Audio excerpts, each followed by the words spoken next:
有冇發現，通常你喺公司裏邊覺得啱嘅人咧，通常都搞亂晒我哋嘅工作啦。如果你要 interview 一個新嘅同事嘅時候，你覺得佢係一個優秀嘅人才，點知到最後佢破壞晒所有團隊精神。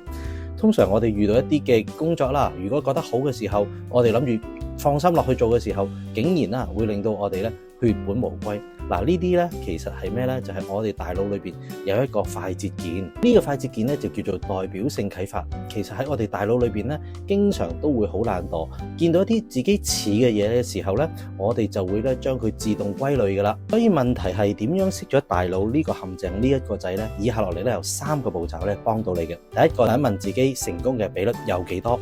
第二個部分有啲咩證據可以去證實到你嘅部分係啱嘅呢？第三就係以慢落嚟，唔做任何決定，可以一步一步去沉澱，讓自己一步一步去處理呢件事。呢一個有效嘅方法，希望你用得着啊！如果你覺得我嘅資訊對你有幫助嘅話呢，請你繼續關注我啊！